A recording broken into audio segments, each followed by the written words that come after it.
from principle to practice, the gritty reality of delivery. We'll be looking at unpicking the blockers and finding enablers to delivery, such as changes to behaviour, improvements to procurement, finance, and collaboration through project-based examples.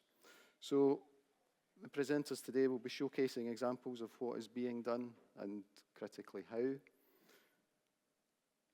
Myself, I have a background in project delivery and also recently been involved in some decarbonisation research and development work. So I recognise how challenging change can be. But first, I'll introduce myself and then I'll introduce the presenters. So my name is Mark Connelly. I work for AtkinsRealis. I'm a chief engineer and I'm the professional head of highways in our transportation business. And I'll be your moderator this morning. So I'm joined by David Oliver, transport lead at PA Consulting, Kristen Green, who's head of sustainability in the Crown Commercial Service, Dr. Mansi Desai, technical director and head of sustainability for Pell Frischmann, and Andy Mollon, who is director of sustainable transport at Liverpool City Council. So broadly, the session this morning is looking at how we can approach infrastructure projects, how we can achieve different outcomes in the context of project delivery, and where there is an environmental benefit. We're less concerned with the finer details of some of the benefits, more focused on how to deliver for achieving a different outcome, and especially those that are outside the usual and established practice. So the three presentations, or four presenters will present, and then we'll take audience Q&A at the end. So I'm just going to hand over to David, who's going to kick us off. Cool. Morning, everyone. So I'm David Oliver. I'm the head of transport at PA Consulting. Work across road, rail, aviation, so this is a bit of a sort of homecoming conference for me rather than a sort of full-on trade show. Prior to that, government, civil service, I spent about 10 years working across large-scale, multi-departmental programs with sort of intractable, horrible problems, problem drug use, counter-terrorism, national security. I think my best man at my wedding made a joke about the success of my career of addressing all of the things I'd spent my time focused on, and it's still today, and it's horribly true, unfortunately. Looking at this conference, the bit I've been asked to think about is the systems, and the systems that sit around actual delivery and how they end up enabling or blocking us getting things done. And I came into the conference with a sort of slightly negative mindset about, oh, is this all broken? Are we a little bit doomed at the moment? Are we failing to make the kind of traction and get the kind of delivery? And I was a bit pre-primed probably by spending too much time in the States and watching a bit of Fox News, which caused me to reset my mind. And then I spent yesterday going around a bunch of the talks. So I went up and saw decarbonisation. I saw an awesome presentation from Hitachi Rail on electrifying trains, which was just phenomenal. And I wish I did that kind of engineering because it sounds just great. Electrifying planes, again, wicked.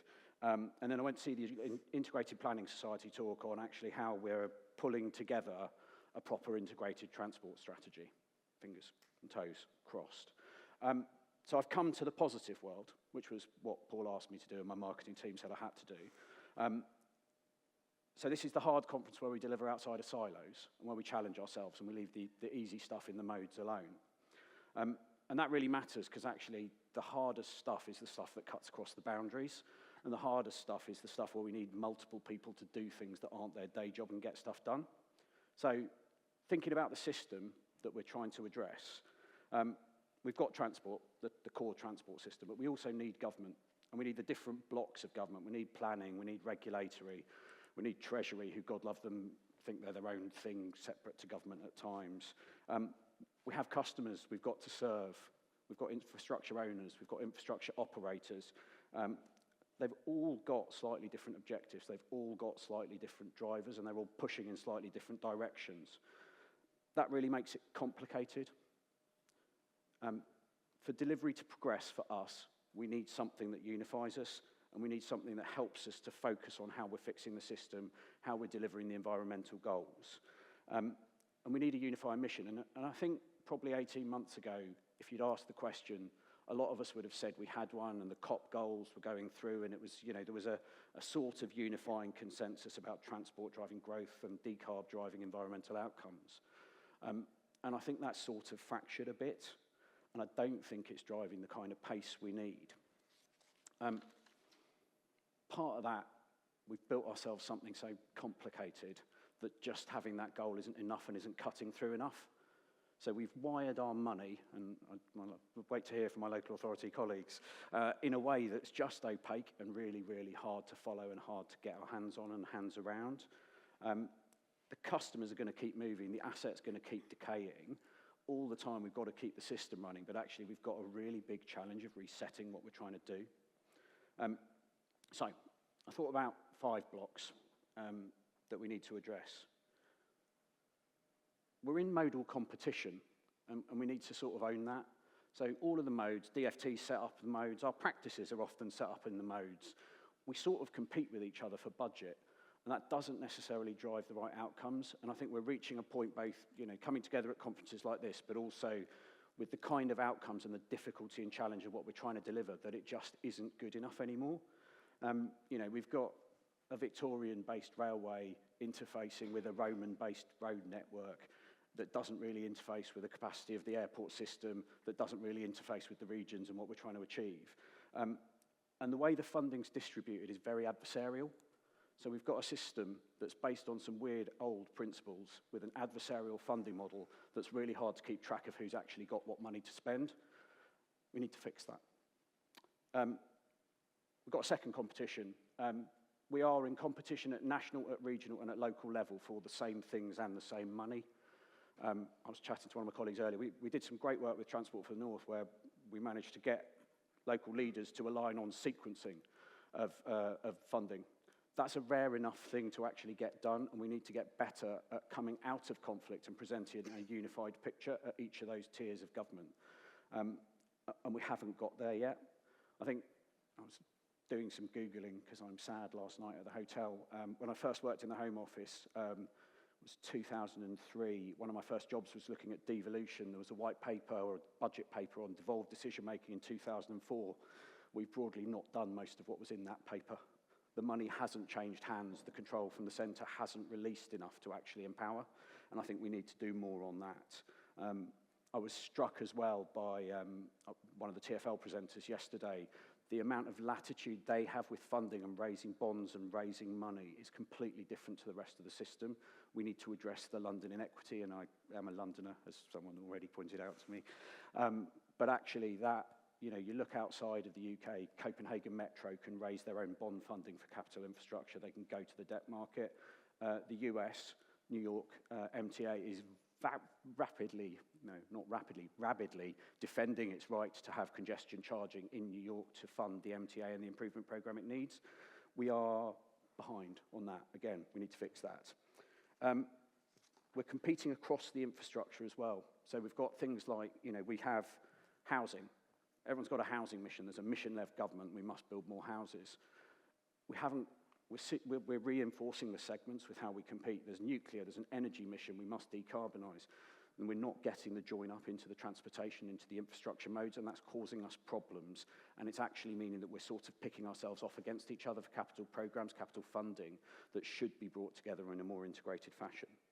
And because of that, no one's willing to lose, so we end up fighting each other. And that brings me back to the burning platform. Because we don't have the burning platform, and the bit that did sadden me slightly yesterday, we could be having this conference again in 5 years' time if we're not careful, and we could be having exactly the same discussions about we need a vision for unification, we've got to have a North Star that we all follow. The challenge, I think, for all of us is actually how do we get some grit and some delivery going and actually start to push and build momentum and change practice and experience for people on the ground. So, it's not, though, all doom and gloom. Back to my positive, this is the positive conference. We do have an integrated transport strategy being developed. I think there's a great opportunity for us as an industry to implement off the back of that and not allow it to become shelfware and really push the boundaries on what we do. We're here and we're talking, and there's different modes and there's different levels of government and there's different bits of the supply chain. That's really positive. When we do actually align and we do get our regulatory and our economic urgency aligned, we can make great progress. So my favourite example, the Sky Team Alliance, airlines, Lufthansa and all those jazz, they've been running now for about 3 years a decarbonisation competition, and they've been making some really great progress. So they are driving up SAF, that's fine. They're also doing things like trying target flights to test out, trying to become zero carbon and zero emission for the flight. They're then trying to identify single-use plastics and eliminate them from the use. So all of this stuff can be done. What we aren't doing yet is doing it, I think, with enough urgency and enough scale. And I think that finding a way for us to light the blue touch paper on that is the key thing for me for this kind of conference. I'll stop there. I'll hand over to Kirsten. Good morning. Thank you very much for inviting me along today. So I am Kristen Green. I'm Head of Sustainability at Crown Commercial Service, and I'm going to spend the next sort of 10 minutes trying to convince you of why procurement is such an important part of your sustainability journey, and hopefully you'll be inspired after this to go back to your workplace and actually engage with your commercial teams earlier, opposed to trying to find a way to work around them to deliver what you need to on your projects.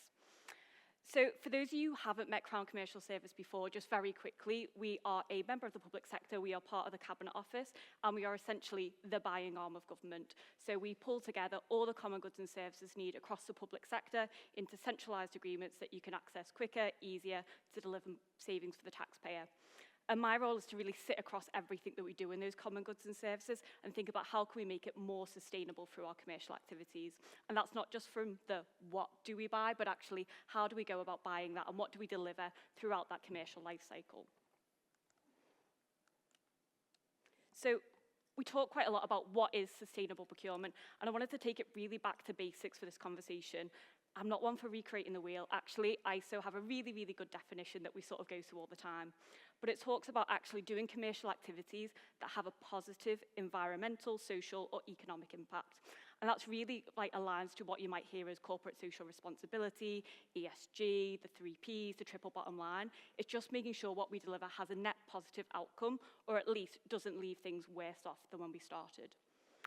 And again, we also talk about this whole life basis. It's not just about putting a contract in place. It's actually what does that contract, what does that thing deliver throughout its life cycle, right through to the decommissioning phase. So I often talk to my colleagues about this cradle to grave approach. How do we think about sustainability at every single stage and make sure it's a golden thread that runs through all our commercial activities?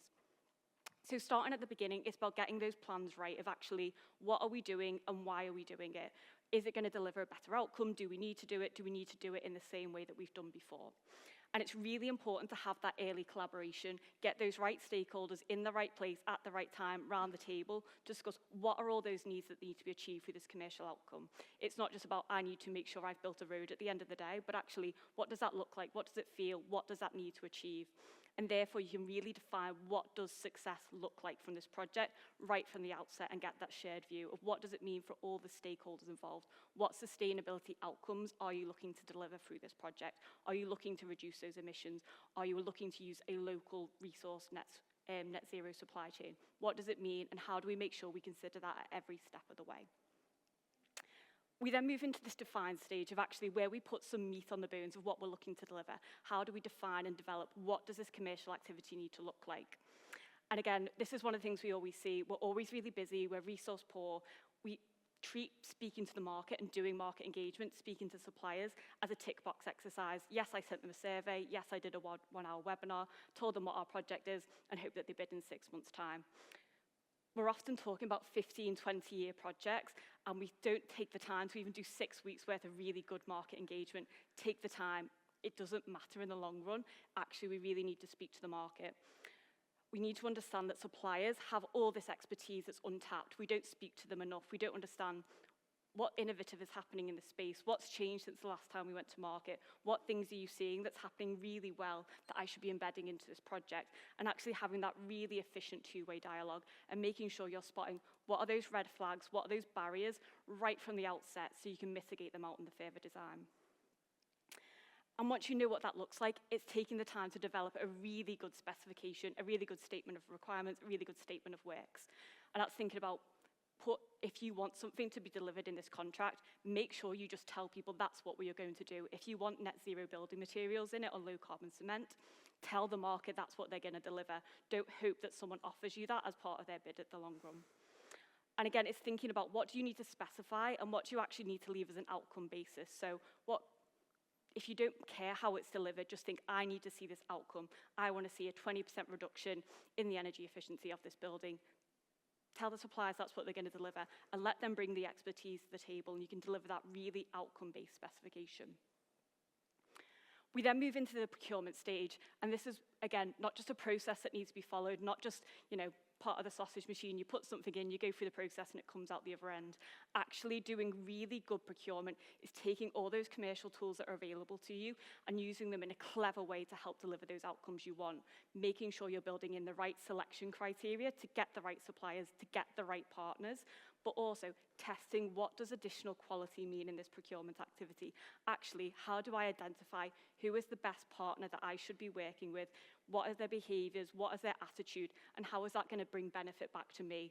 Actually, we always found we don't really care about how it's delivered. Actually, what really matters to us is what happens when things go wrong? How are they going to react to that? What happens when actually we don't have the answer? This contract needs to be innovated, it needs to be changed. How do we find the person who's going to be sitting around the table trying to find a solution for it? That's what additional value means to us. And then you move into the managed phase. So procurement's done, contracts are signed. Actually, that's just where the fun starts to begin. And this is where we often see in government that sort of things start to fall down. We don't end up managing our contracts properly. Make sure you're measuring those outcomes. So actually, are you getting what you asked for in that contract? Has that been delivered? And actually, has what that supplier offered you as part of their tender actually been delivered throughout the life of the contract? Are you getting what you asked for and what you were promised? And again, these are really long-term contracts in infrastructure space. What you said 5 years ago isn't necessarily going to be true today. So actually make sure you've got the right things in there to talk about innovation, continuous improvement. What happens when things start to move? How does the market adjust? And how are you working with that supplier to make sure you're getting that continuous value? So that sounds like quite a lot of hard work. So why should anyone bother to do it? Well, I'm not going to go through these in a great level of detail, but actually the really key thing to take away from this is actually there are benefits to the buyers and both suppliers if you do this properly. It's not a win-lose thing where actually the buyer gets all the benefit at the expense of the supplier. There are so many benefits that are built around sustainability, and it's not just about doing the right thing. It's not just about ticking your tick boxes for compliance.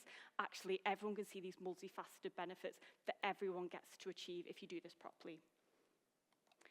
So I'm just going to touch on finally a little bit about the future outlook. What do things look like moving forwards? So if you're not aware, it's actually a really exciting time to be working in procurement. There's not many times I've got to say that throughout my career, but we've just had last week the launch of the new Procurement Act. So this has given us a lot more flexibility, reduced those red tape, and given us a lot more options that we can use to unlock sustainability in our commercial activities. And we're still very much in the experimenting phase of that, so actually understanding these are the new rules, this is what we're allowed to do, how do we do that in the most effective way and build the right model to take that forwards. We've also had the new National Procurement Policy Statement, which again has a really strong ethos on delivering sustainable procurement. And that's not just in carbon net zero or emissions reduction, but also making sure all the commercial activities of government drive really good outcomes, whether that's nature recovery or benefits to the local economy. It's making sure that they're embedded in what we do. It's not just about making sure we've got the lowest price contract. We've got the mission-oriented procurement and actually a mission-oriented government. I wouldn't be a good civil servant if I didn't mention the missions during this, but actually they provide a really good North Star that every single department, every single stakeholder in government is working towards, and it helps drive that really shared outcome and really shared focus in everything that we do. And again, I can't go without mentioning the data-driven approach. We've got so much more access to data and insights, and we're utilising the efficiencies through AI technology and large language models to actually get to analyse what do those trends mean, get really better insights quickly, drive efficiencies in the activities, and actually move procurement professionals up the value chain so we can deliver more through our commercial outcomes. It's not just about finding the right quality for the right price, it's thinking about what does true sustainable value look like from our commercial activities. So thank you very much for listening to me. If you take nothing else away from what I've said today, just know that procurement is changing. If you've had a bad experience in the past, please ignore that. You should be going back out to your commercial colleagues and you should be something different from them in the future. So I'll hand over to Dr. Mansi and Andy to talk about Liverpool City Council.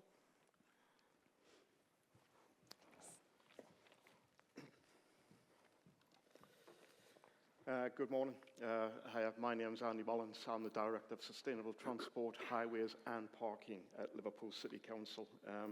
Usually procurement is a bit of a nightmare for me, I'll have to admit, but unfortunately this week it's parking for me, and you'll have noticed in the news Bramley-Moore and Everton's new stadium coming online. I've had sleepless nights this week, put it that way, about the parking scheme that we've been putting in around the stadium. But we're not discussing that today. So Liverpool City Council. As it says in the board there, 2019, Liverpool City Council declared a climate emergency, probably along with every other authority in the United Kingdom. At the time, the council produced a hugely challenging but ambitious target to make Liverpool a net zero city by 2030. It is a massive challenge in terms of us as officers for the council to deliver that. Regionally, with a combined authority, they've extended theirs by 5 years, so it's 2035 before regionally we become net zero. As part of that plan, the council came up with a number of actions as detailed on the board there. And some of these things are such as introducing the heat pumps within buildings. The office I'm based in Cunard has just announced that we are heading down that route in the next couple of years. We've also had a look at all our fleets. Now, from a highways perspective, I don't have any in-house operations. It's also subcontracted out, but all my fleet now is electric. It was that good. I've even decided to buy one for my wife. Not me, but my wife has now got an electric car. We've even, as a council, made plans now to reduce or increase our recycling targets across the city. We are the second lowest in the country in terms of performance. In terms of my service, active travel and sustainable travel has been a big factor. We were an authority that got awarded £11 million a couple of years ago from Active Travel England to deliver many schemes within the city. That continues moving forward, probably heading into 2030. And then probably lastly, there just at the bottom there, the car-free and the car-free zones, the car-free days. It was something on day one for me. I've only been in the job 21 months. Day one was to organise school car-free days, which was a nightmare. Apparently the year before, they closed the Strand in front of the council offices, killed the city. So we've actually started making small progress. Instead of running, we are now walking by having localised areas of school or car-free days for the city. So in terms of our story so far, as you can see on the board there, the carbon footprint is quite excessive. Obviously, transport being the second largest emission source with just under 980,000 tonne of CO2 emissions. And it includes emissions from waterborne. We have the River Mersey there, from rail, from aviation with the airport, with on and off-road transport. The highlights and the importance of addressing the emissions in the sector, from a practical point of view, the active and sustainable transport has been a focal element in terms of this, as well as trying to reduce energy consumption from the likes of our street lighting assets. We've also undertaken the trial with DFT for e-scooters within the city. Apparently it's the second largest contract within the United Kingdom outside of London. And we're also trying to encourage people to move away from the use of the car and towards active and sustainable transport across the city. Probably the last bit there is Liverpool City Council, the Highways team, engaged in the Live Labs programme. Day 3, when I started at the authority, I was told I was going to be the SRO for that, and the expression was, it was literally that I did not want to do it. I'll have to admit, in the 20 months that I've been here, it's been a 180 transformation. At the time, Liverpool had massive problems. When I arrived, we had commissioners on board. I had them to deal with. To be told I was going to be leading on a DFT project with colleagues, which is in this building with Mansi here, I just did not want to do it. Sorry, Mansi. I did not want to do it, but we have transformed that, mind you. We were miles behind when we came in. We've appointed the right people to come in and help us lead on this. And we've got a lot of progress, which Mansi will probably discuss through her slides coming up. It's been a massive positive for the city. It's something the politicians are bought into. It's something that the public is now buying into, which is the big challenge. And just before Mansi comes in, we did a scheme probably about 12 months ago where we used tree sap within the material. We told the residents this, and you can imagine crosshairs were on, we're going to get shot. Not literally, but we're going to get shot. Them residents now are probably on a weekly basis coming back and saying, actually, great scheme, Andy. There's been no issues. We are keeping an eye on this for you.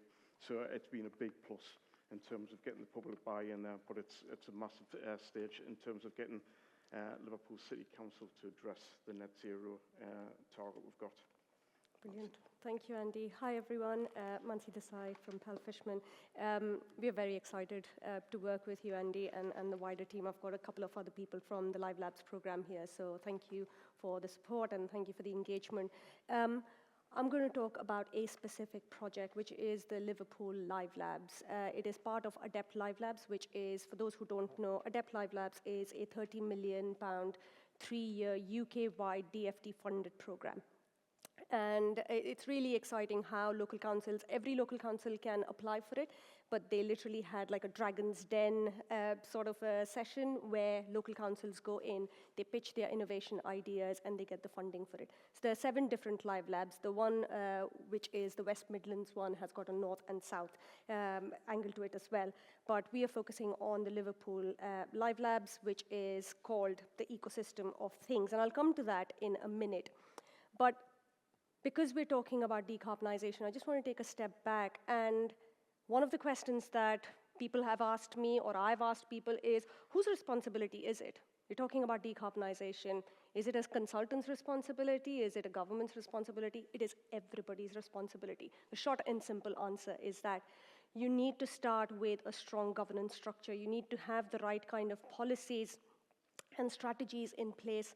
UK has a net zero vision of 2050. And he's just spoken about local councils. Almost all local councils are signed up to being climate committed, and they've all got their net zero targets. Organizations, so Pell Frischmann's got a 2040 target. Every other organization have their own targets as well. It's great to have these targets, but you need to have strong roadmaps of how you're going to get there. And that's one of the challenges, and we'll come to the challenges a bit later. So there needs to be a strategic vision, strong action plans. Within the highway systems, you need to make sure that your asset management plans are aligned to the decarbonization agenda as well, that carbon considerations are not just within the designing of the project, but also within the construction. As a sustainability consultant, I can work with our best designers and transport planners to come up with the most sustainable design for a local council. But if you then apply your standard traditional construction methods using diesel and petrol-driven vehicles or processes, you're not really going to get very far. If you have to meet that decarbonization agenda, you need to look at carbon at every single stage and consider the whole life aspect of it. So that's really important as well.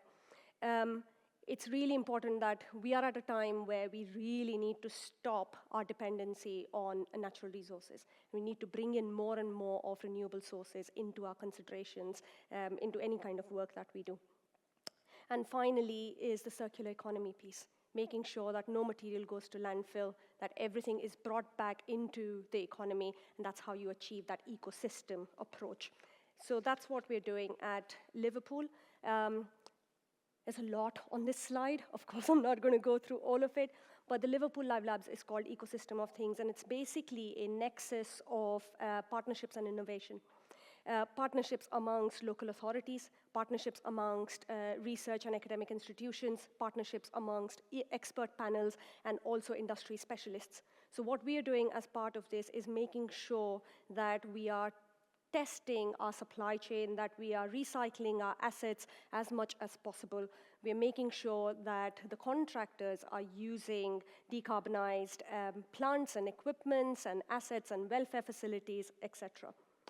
Liverpool is making sure that from a council's perspective, that all of the governance, the policies, the procurement bit that Kristen was talking about as well is sustainable. And so we've got Bird and Bird who's helping us develop those toolkits that you can identify the right kind of procurement channels at the start. At the heart of it kind of sits the whole carbon lens and the carbon optioneering. I'll come to that in a bit. So we've got the right kind of tools to help us identify carbon at every stage within the design life and construction as well. And then through the Center of Excellence and Liverpool John Moores University, we are researching new and new materials. So making sure that we move away from the traditional approaches, but we are bringing in the academics, the experts to tell us what works, what doesn't work, what are the pros and cons. So I said at the heart of the delivery of this Live Lab sits the Pell Frischmann Carbon Hierarchy Lens and the Pell Frischmann Carbon Configurator tool. So basically, with the hierarchy lens, we are able to investigate questions like, is this scheme actually necessary? What is the asset life? How long can the maintenance period go on for? What is the carbon within that? What is the whole life carbon? And at the next stage, what will be the whole life cost of doing these interventions as well? The carbon tool that we are developing is bespoke to Liverpool. It takes into account, as I said, whole life carbon and cost, but it takes into account the Liverpool's asset management plans, and it's aligned to the MCHW highway standards as well. So it's truly bespoke to a highway authority and highway projects. So in short, it's an early decision-making tool. And you need that. You need to know what your life cycle looks like of a scheme even before you start looking at your business cases so that the right kind of funding can be pumped into the right kind of projects.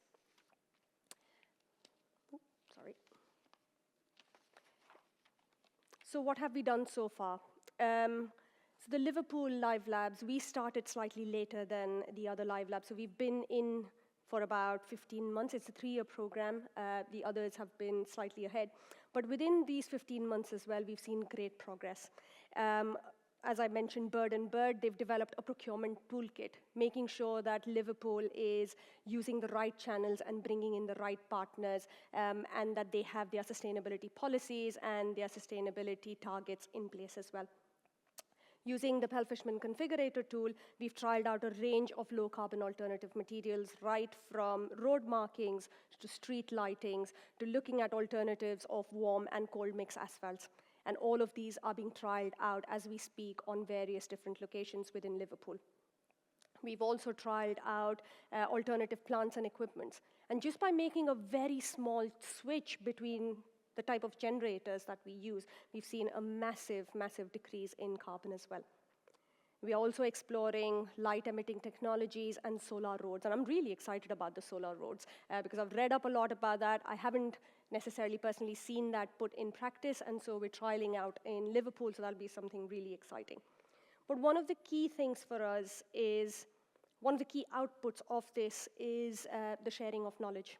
And so we're making sure that every intervention that we try, every success story that we've got, we're writing up case studies. But the case studies is not just about the success stories, it's about the challenges that we underwent and the opportunities that it presents as well.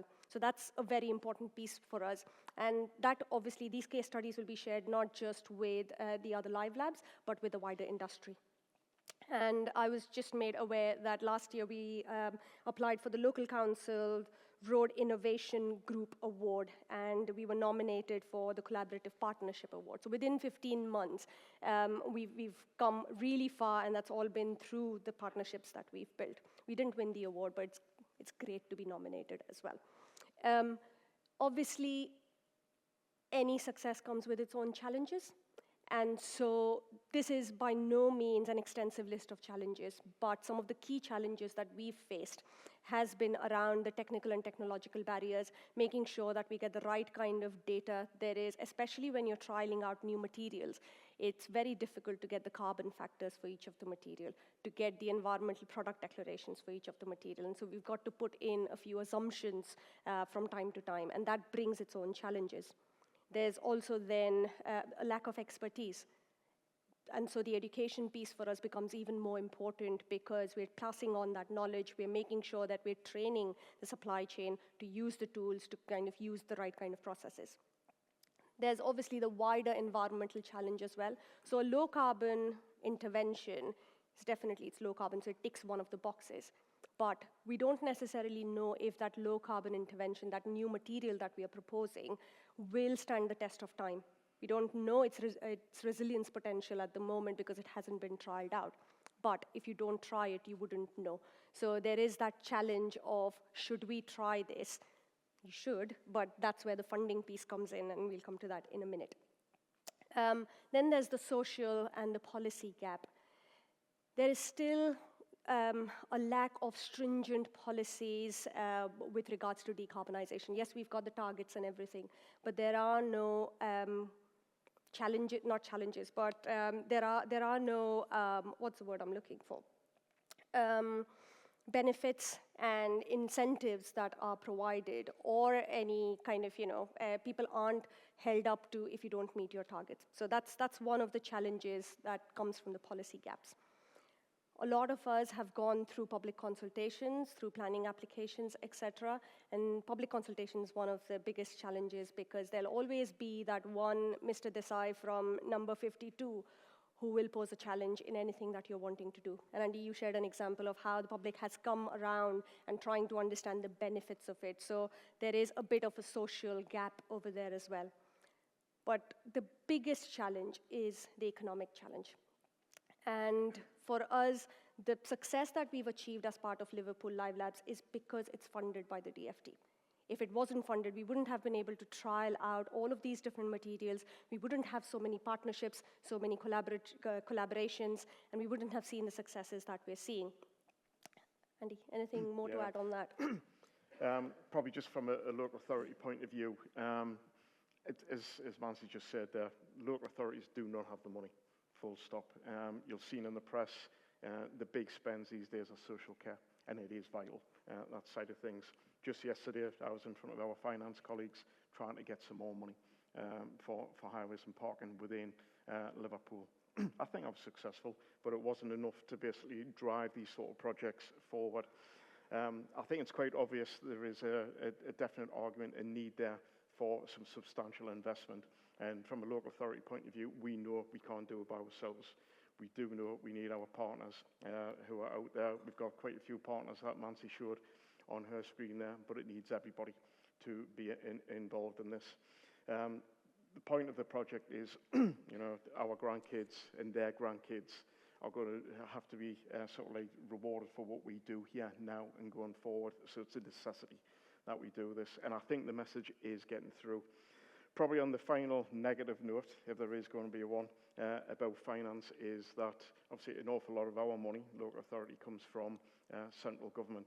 I'm not going to criticise them because I'll not get anything next year if that's the case. But it is a tough argument. In Liverpool, we have the Combined Authority. We work very well with the Combined Authority. Liverpool City Council is probably the biggest recipient of monies from the Combined Authority. And obviously with the project we're doing here with Live Labs and our partners on there, I think it will show a significant benefit to the Liverpool City region, to the United Kingdom as a whole, and hopefully worldwide. So as a final word, that partnership that we demonstrated on the board there was unique, in my opinion. I've worked about 32 years in this industry, and I've never seen a partnership that big work as well as what it does. So far, we haven't had an argument, have we? We haven't. It depends who buys the pint at lunchtime, so it might change that. But that is tremendous, and it's a good template for anybody else who's want to do that in the future. So probably on behalf of everybody in the stage here, thank you very much for listening to us, and there will be subtitles for my accent. Put it that way. Cheers, thank you.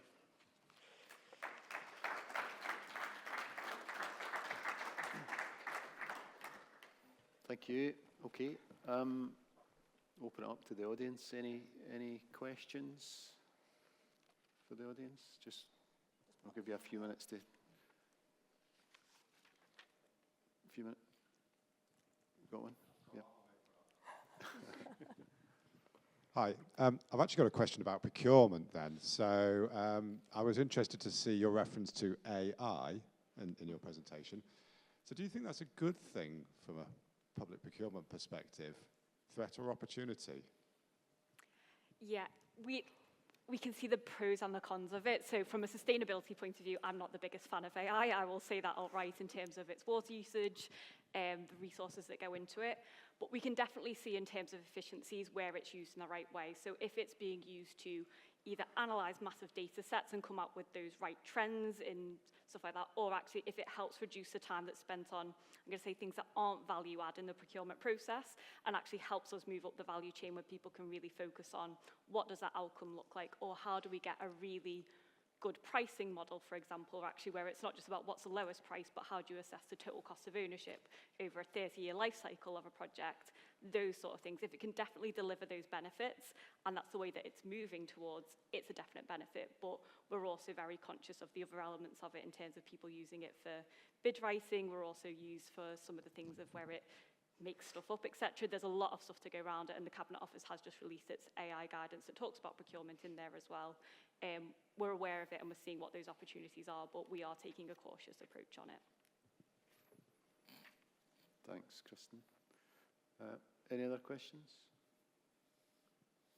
No? I'm just going to ask, I'll probably start with Andy and Mansi, maybe particularly Andy, but the session title is From Principle to Practice, the Gritty Reality of Delivery. Contractors, designers, teams deliver. How would a local roads contractor or contracting team respond to a conversation about systems thinking or decarbonisation? What's been your experience there? I'll use the Liverpool one. Obviously, we've had a few across the country, but we just recently tendered our highway maintenance contract, and there was a big emphasis on this element that we're discussing here today. The two contractors we picked are very much local Liverpool contractors, and what really surprised me was their enthusiasm and engagement in this. The two contractors are Height, Nashville and Desai, and for what is regional contractors, they've been very engaging on this, and if anything, they've taught us a lot of things. My team is a relatively new team, because it had been radically overhauled with the commissioners being in, and there was a lot of learning for us. There still is a lot of learning for my team. Quite a young team at the same time, but the contractors have been very much on board and have encouraged us to be going down the route of looking at sustainable ways of delivering our services. So it's been very positive from a Liverpool point of view. Whether that's the same across the country, I'm not quite sure. Being from the northeast, there is a couple of firms there that I'm aware of are heading that way as well. But I think there's still a bit more work, and well, a lot more work in terms of trying to get the contractors on board, because using traditional hot rolled asphalt to relay a road, if it's not broken, don't change it. And as I said in my little bit of the talk there, there's a lot of investment still needed within this industry, and it needs a lot of people to invest in this. They will get some benefits at the end of this, but it's taking that risk at this moment in time to put that investment in, and all we can do is support that. But unfortunately, the world is a bit of an undecided place at this moment in time. Yeah. Thanks, Andy. Question around systems thinking. So, Kristen, David, in fact, all of you talked about systems thinking in one way or another today. But how do we get that over in everyday conversation with teams, through procurement, Kristen, and try and have a common language around that, so that it doesn't seem a daunting or scary prospect? Any thoughts? Yeah, I'm happy to jump in first. So one of the things that we always talk about is, like you said, is having the right language that we use when we talk about these things. And being a sustainability professional, I hate talking about tons of CO2e or anything like that. It's things that people don't have a point of reference to. No one knows what a ton of carbon looks like, feels like, unless they work in sustainability. So it's what does that practical benefit mean to them, and making sure that it translates to what is their role, what does this mean for them, what are they going to do, so actually everyone can get on board. People don't think saving the planet is their responsibility as a finance director, but they're very interested in, well, if we do something more sustainable, it actually might deliver these efficiencies, and it might help with our CapEx expenditure for next year be a reduction. So again, it's making sure that you understand what those drivers are, and we translate sustainability from either a scientific thing or the ethical lecturing thing actually into the realities that it means for everyone. Yeah, great. David, in I try really hard not to call it systems thinking. I think the moment you start telling people that you're going to apply systems thinking to a problem, they broadly glaze over, and you've lost the room. I think the challenges are the challenges. I think discussing in terms of actually the challenges and the steps that you're going to take to address them, and that they are, and I think it's the acknowledgement that they are complex and hard challenges, and that you're going to try and deal with the complexity rather than ignore it. And then drive through that lens. So I thought the collaboration in the Liverpool example was awesome. That must have taken a heck of a lot of work of aligning that many organisations around a goal. So like credit to you all, but I think it's focusing on that and the alignment of people on outcome rather than on the methodology. I think one of the other things is also just aligned to what you all have said, just making sure that you get the right team and the right people right from the start. Because everybody's got a role to play, and that helps early identification of interdependencies. One of the things that we see on every scheme as well as on Liverpool is you can't do one thing if the other person's not done their bit. So there are interdependencies. Like if I give you an example of a normal road scheme, if you don't go out and do your ecology surveys, there will be a badger that will come up from somewhere, and then it just pushes your program. And so making sure that you've got the right team, having those early conversations, and making sure that you've got your priority lists and your actions that you want to go through in a stage-by-stage approach. Thanks, Mansi. Any audience questions? Yeah, yeah. Oh, got two. Have we got a microphone? Yeah. Do you want just shout? Yeah. Oh no, there's a mic coming. Hopefully you can hear me. So sort of quite a few of the speakers talked about sort of the importance of focusing on outcomes in what the projects you're trying to achieve, or what's happening in the kind of the bigger sense.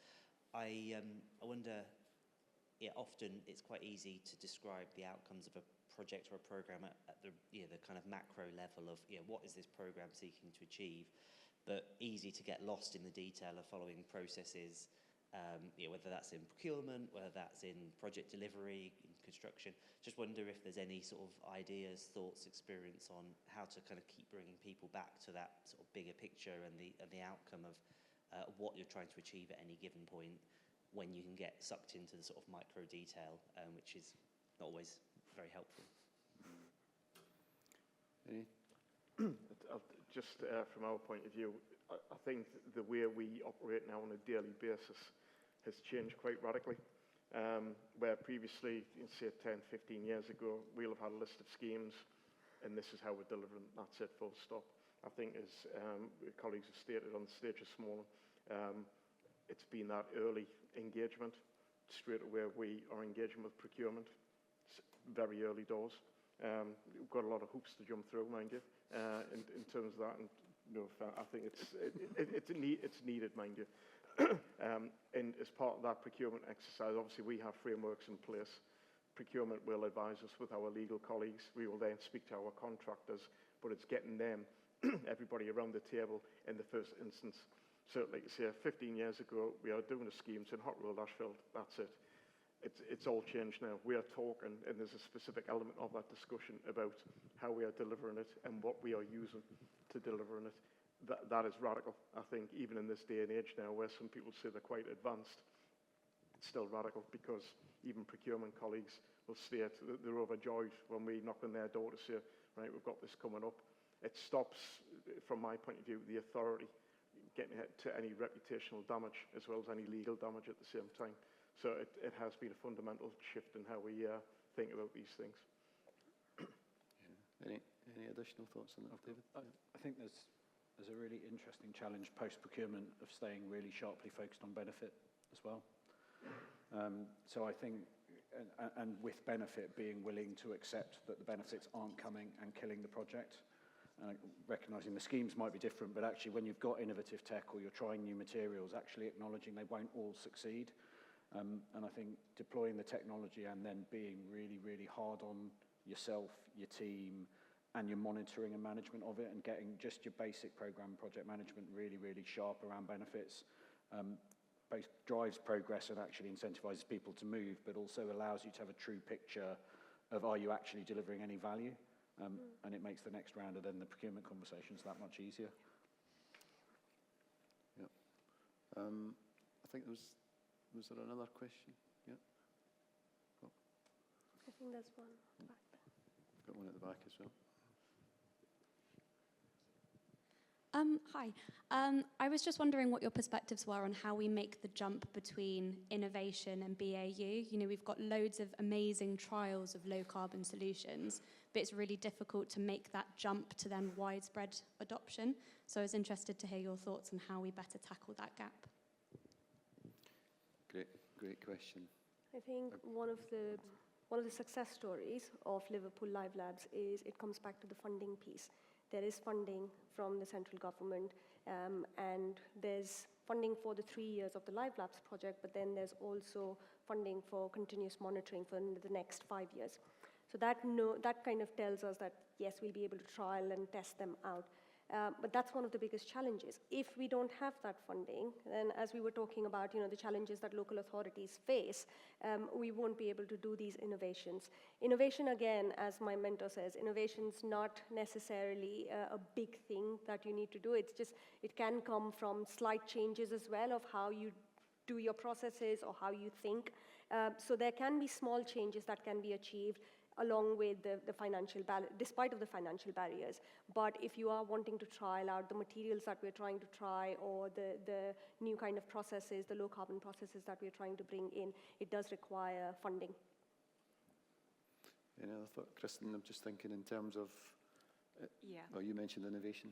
Yeah, we talk about it quite a lot in procurement, and I think the thing that we find is when we talk about innovation, everyone's like, here's a blank piece of paper, we can do something that is absolutely bespoke to our individual organisation in this situation. And I don't think we ever take the time to think, well, yes, this is a bespoke bit, but 80% of that is probably applicable in another scenario. So we're trying to do a lot of work on what we call sort of market stewardship and supply chain development of how do we identify where these good innovations have happened, where can they be replicated, and how do you actually take a really small startup entrepreneur and get them into a public sector supply chain, give them the right support so actually that can be duplicated and scaled up across the UK, because good work somewhere can be good work everywhere if you just have that right mindset and take the time to think about where else is it applicable. Good answer. There's probably one other thing. Attention, please. Mr. Sands, please go to reception. Attention, please. Mr. Sands, please go to reception. I think we're okay. There's a £10 note there for you. I think it's having the right people as well. So I've been quite lucky. I've totally transformed my team in the time I've been there, and I've got a team that's very much bought into this. So as I said earlier, I've got a young team. They are learning from this. I've got some older ones in there as well. I'm one of them. But we've bought into the idea of doing this, and I think having a team that will buy into it, there's one blocker you're getting rid of. Get your politicians on board. That's another blocker removed, and we've done that in Liverpool. They're very much in favour of this. But in terms of, like what Mansi says, in terms of the monitoring of what we've done as an innovation, one of the things we probably look at it, and we will be a bit looking at as a risk, is making sure it's resilient. Climate change now is very much part and parcel of any discussion we have. And if we've got a new innovative material that in 5 years' time is still performing the way it was on day one, then it's ticking the box for us for resilience. And that is a major factor as well as the environment. Well, it's linked with the environment, but it's a critical thing, especially when we've got very little money as well. Yeah. Any additional questions? So, recognising the huge pressure that you've got on securing finance and the importance that you highlighted in terms of learning lessons, and you've clearly learned an awful lot from the work you've been doing in Liverpool, how do you share that learning around all the other authorities nationally, and how do you overcome the, well, it wasn't our programme, so it wasn't invented here, that challenge? I'll start. I've said to all my colleagues here, I hate doing these things. Full stop, I do hate them. I don't mind talking, I would say, but I hate doing these things, but would need to promote these things. So this is probably the first one for me anyway to do this. I think the fact is we're 15 months into it now. We have now got the confidence to tell people about it, where, say, 6 months ago, we've got to have some evidence there. And do an interchange here today. There'll be other events. We will start promoting this. We'll be in the press, the trade press and everything, because I think there's a lot of positives that's coming out from this. We're more than happy to share that. More than happy to share our mistakes at the same time. If we make a mistake and somebody can learn off it, fine. I think in the past, again, Liverpool has never been viewed as a popular place. I think its reputation has been tarnished previously. That is improving dramatically, and I think the fact that we've been invited here today as well to do this is showing a bit more of a positive light, but we're more than happy to share the experiences, and I think that is the route for us beyond the end of the funding as well. So me and Mansi will end up probably doing a lot more of these for the next few years, I would have thought. So. Absolutely. You're a star at it, so you'll be fine. I think along with that, as I was mentioning earlier, we are developing master case studies, and those case studies are, it is definitely to share along with the wider live labs as well. And those live labs have multiple different local authorities. So that knowledge is being transferred, that knowledge is being passed on, but then on a wider scale as well, making sure that it's open to the public. And that's another, we've got a website, and I've got Krishna there in the back who's kind of, working on those websites. And so that's where all of those case studies will be shared as well. But yeah, doing more of these, just having those conversations, talking about it within our own networks, but also in the wider networks, I think is really important. So. Thank you. We've only got a few minutes left, but I'm really keen to go around all the presenters and ask for any sort of take-home messages that they want to leave, or sort of final thoughts. So I'll just run down. David, I'll start with yourself. Any final thoughts? So I guess I've been struck by the quality of the colleagues' examples from Liverpool, and it's really re-emphasised for me the need to push hard and together on the funding, to get it down to a more local level and have place-driven solutions try and come out of that. So I think that's the key thing for me, is actually the more the overhead sits at the sort of national, supranational bodies, the less impact it's making on a local level. So I guess where we've got the opportunity to infect that, I'd urge us all to get behind it. Thanks. Kristen?